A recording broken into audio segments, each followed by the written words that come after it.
Good morning, children. Once again, I am here with you for class 8. We are going to study about the crop production. पहले भी हम लोगों ने इसके बारे में पढ़ा है। क्रॉप प्रोडक्शन मैनेजमेंट का एक चैप्टर मैंने लिया था। आज हम लोग देखेंगे कि कृषि उत्पादन में कृषि कार्य कौन कौन से करना पड़ता है। हम लोग देखेंगे जिसे हम एग्रीकल्चरल टास्क के नाम से जानते हैं, एग्रीकल्चरल प्रैक्टिसेस के नाम से जानते हैं। ये कृषि कार्य क्या है? किसान खेतों में फसल उपजाने के लिए जो भी काम करते हैं उसे हम एग्रीकल्चर प्रैक्टिसेस कहते हैं। A farmers perform many task for the production of crops. All task are known as agricultural practices.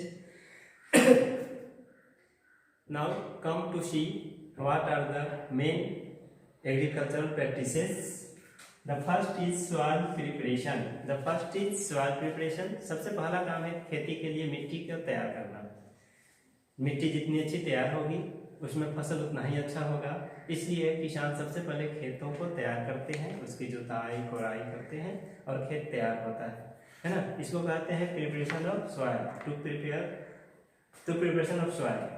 Second है, दूसरा काम होता है seed sowing. After the preparation of soil farmers sow seeds. खेत की तैयारी के बाद किसान बीजों को बोते हैं, जिसे हम सीड सोइंग कहते हैं। इसके भी कई तरीके हैं, कई विधियां हैं, इसके बारे में आगे पढ़ेंगे। खेत की तैयारी और बीज की बुआई के बाद next task is adding fertilizers. जब खेतों में बीज बोए जाते हैं तो बीज अंकुरित होने के बाद छोटे छोटे पौधे के रूप में बाहर निकलते हैं, जिसे हम सीडलिंग्स कहते हैं, शिशु पौधा। After the growth of seedlings it needs nutrients. उन्हें पोषक पदार्थ चाहिए। For nutrients farmers provide fertilizers. फसल पौधे के पोषण के लिए किसान उसमें खाद देते हैं, इसको हम कहते हैं adding fertilizers. After that fertilizers मिलने के बाद किसान नेक्स्ट जो टास्क करते हैं वो है इरिगेशन। फसल पौधे आसानी से और अच्छे से बढ़ सके इसके लिए उन्हें पानी चाहिए पर्याप्त मात्रा में। To provide water to the crop plants is called irrigation.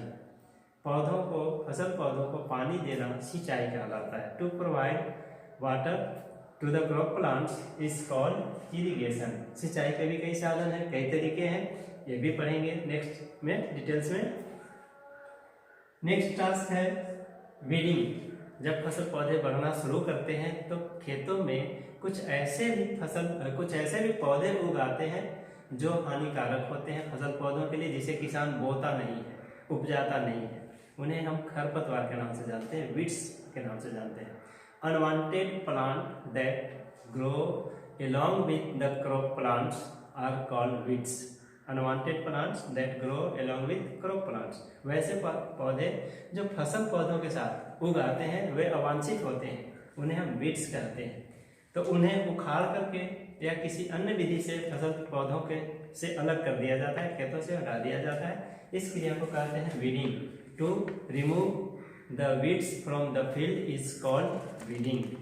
To remove the weeds from the field is called weeding. Next है क्रॉप प्रोटेक्शन।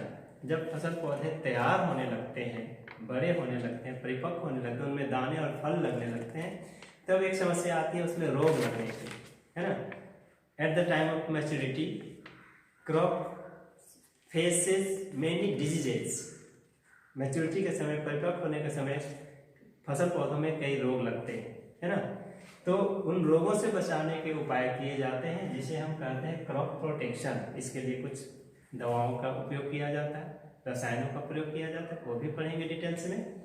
Next harvesting. यह इसका हिंदी होता है कटाई। जब फसल पक के तैयार हो जाते हैं तो उसकी कटाई होती है। At the time of maturity crop plants are cut, है ना। परिपक्व होने के बाद फसल पौधों को काटा जाता है, जिसे हम हार्वेस्टिंग कहते हैं। इसके भी कई तरीके हैं, हाथ से, मशीन से, इसका भी डिटेल्स पढ़ेंगे आगे। एंड नेक्स्ट है थ्रेशिंग। कटाई के बाद फसल पौधे से हमें फसल मिल जाता है, लेकिन अभी भी फसल पौधे पत्तियों टहनियों के साथ लगे होते हैं। तो फसल के दानों को उसके पत्ती टहनी से अलग करने के लिए एक और क्रिया की जाती है, जिसे हम थ्रेशिंग कहते हैं। हिंदी में इसे गहाई कहा जाता है। During threshing grains are separated from the crop plants.